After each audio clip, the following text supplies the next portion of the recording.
그래서 판때기의 면적이 똑같으니까 균일하게 쫙 퍼졌을 건데 거기에 전하 밀도를 유전율로 나눈 값이다 라는 게 가우스 법칙의 결론으로 나옵니다. 그러니까 밑에는 힘이 일정하기 때문에 힘에다가 거리를 곱하면 같은 방향을 곱하죠. 힘 곱하기 거리 하면은 에너지죠. 그래서 위치 에너지에 해당하는 게 나오고 거꾸로 썼네요. 또 뒤다 세죠. 그래서 보이는 힘에다가 거리를 곱해주면 나올 테고, 다르게 얘기하면은 힘이라는 거는 에너지에서 거리로 나눠주면 된다. 얘들이 일정하니까 이렇게 되지, 일정하지 않으면 거리에 따라 달라지면 미분의 형태로 갈 거고요. 얘들은 적분이니까 일정하지 않으면 적분의 형태로 간다. 뭐 이렇게 얘기를 합니다. 그래서 요 흐름 중에서 뭘 쓸 건지 그거는 이제 여러분들이 상황마다 판단해서 정합니다. 그래서 이거는 계산을 구체적으로 하나하나 한 땀 한 땀 할 때, 이거는 이미지로 쫙 줬을 때, 이거는 문장을 해석할 때, 그 다음에 이건 특수한 경우에 해당하는 평행하게 판때기 두 장이 딱 놓여 있을 때, 그때 위에 플러스가 놓이고 밑에 마이너스가 놓였을 때 이 사이에 전기력선이 이렇게 균질하게 형성될 때, 이 속에 전기장을 구하면서 양극판 사이의 전이차를 구하는 그런 흐름입니다. 그러고 나면 이 흐름은 나중에 돼서 이렇게 업그레이드를 할 건데 다시 한번 더 맥스웰 방식 다시 올 거고, 도체, 부도체로 다시 넘어오면 이런 전기적 속성하고 물질이 반응하는 것에 따라서 도체와 부도체가 구분되죠. 도체와 부도체의 결정적인 차이는 뭐예요? 네, 자기 내부의 전기장을 허용하느냐 안 하느냐의 차이입니다. 둘 다 똑같이 전기장 속에 들어갔다고, 아이고, 플러스가 왜 나왔다.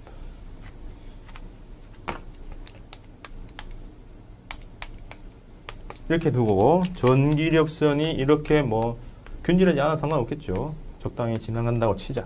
지금 이 화살표 그린 게 전기력선이고, 면적당 잡으면은 전기력선의 밀도, 전기장의 색입니다.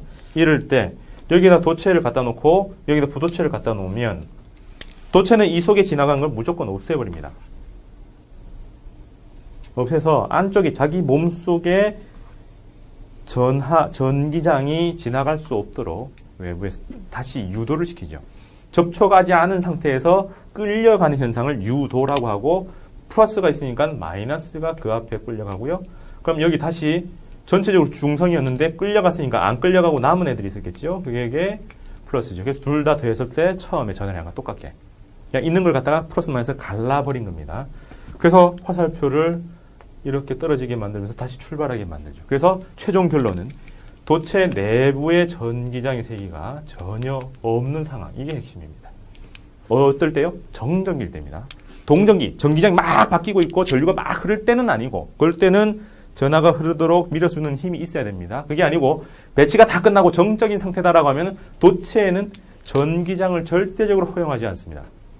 수업 시간에 조는 사람을 허용하지 않는 내 성격하고 비슷하게 이런 것들도 그런 거죠. 도체는 한 놈이라도 지나가면 그거 없애라 해서 전하를 싹싹 분해시킵니다. 그래서 그 안에를 없애도록, 중성을 만들도록 있었던 걸 갖다가 없애도록 역행하는 전기장을 걸어주죠. 보면은 외부 전기장은 오른쪽으로 가고 있을 때 내부에서 플러스 마이너스 바꿔서 역행하도록 만들어서 플러스 마이너스 제로 만드는 그런 흐름입니다. 도체의 가장 중요한 성격은 뭐라고요? 전기장의 세기가 없는 거예요. 그럼 전기장의 세기가 없으면 한 단계 더 나아가니까 그 속에 전기력선의 개수도 전혀 없는 거죠. 그죠? 그러면 전기력선이 뻗어나가는 그 출발점 혹은 도착점을 우리는 플러스 전하, 마이너스 전하라니까 거기는 전하도, 대전되어 있는 전하도 전혀 없는 겁니다. 그래서 산무, 세 개 다 없다. 도체 내부는 셋 다 아무것도 없어야 됩니다. 안쪽에는 전하가 없어요. 그럼 어디만 있어요? 대신 얘하고 대비되도록 표면. 속 전하는 없고 표면에만 전하가 있는 거죠. 넌제로. 그래서 겉표면에만 적당히 분포합니다. 그럼 이것도 한 단계 더 업그레이드 하면 겉표면 중에서도 어디 많으냐? 면적당 전하량.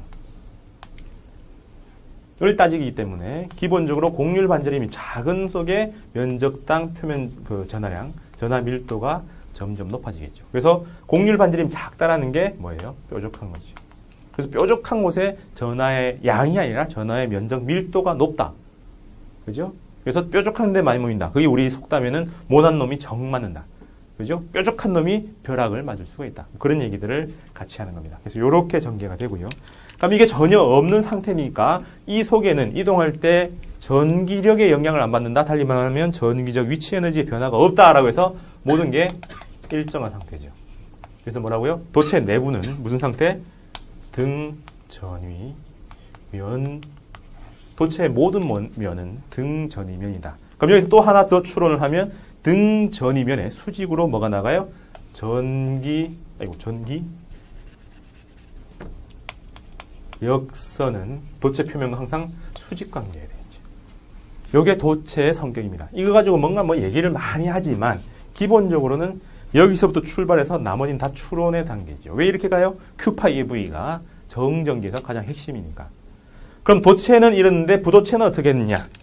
부도체는 이 속에서 핵에 묶여있는 놈들이 있기 때문에 핵이 전자를 놔주질 않으니까 묶인 채로 약간 이렇게 극이 나누어집니다. 이런 현상을 유도되다, 전기 때문에 유도되었습니다. 그래서 결국은 나눠집니다. 뭐가? 극이. 그래서 전기장 때문에 유도되어서 극이 나누어지는 이런 현상이라고 이걸 갖다가 유전율이라고 부르죠.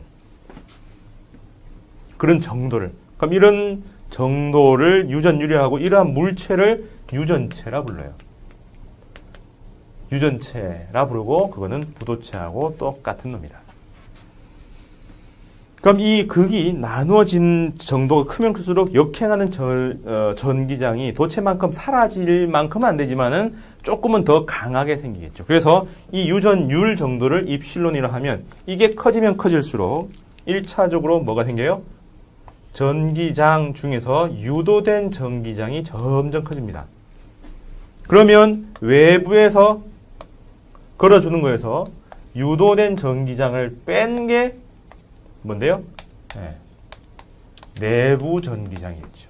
외부에서 딱 끌어주고, 그래서 역행하도록 딱 끌어주고, 서로 플러스 마이너스 사이에 놓고 나서 0이 되면 도체인데 0이 되지 않고 남음이 있음인 거죠. 그러면은 유전분기 커지면 클수록 내부는 점점 0에 가고, 이게 극한으로 갔을 때를 우리는 도체라 부릅니다. 그래서 아주 유전분극을 잘하는 놈, 그걸 도체라고 하고, 일반적인 부도체는 적당히 하더라. 그럼 적당히 잘 할수록 내부는 도체에 가깝게 뭐라고요? 전기장이 없어지는 쪽으로 쭉 살아남는다는 거죠. 그래서 부도체는 요 흐름이죠. 이게 왜 중요할까요? 비례, 반비례. 뭘까요? 반비례죠. 그래서 그 흐름을 이제 알아야 된다라는 게 기본 코스입니다. 그럼 여기서 특수한 조건을 이 물체에다가 전기를 적당히 딱 끌어주면 도체가 됐다가 또 적당히 다르게 주면은 부도체가 돼서 이 조건을 우리가 컨트롤하면서 도체, 부도체를 바꿔나가면은 온오프에서 이진법 체계가 나오죠. 그게 지금 나오는 컴퓨터의 가장 베이스에 해당하는 반도체 작동 원리입니다.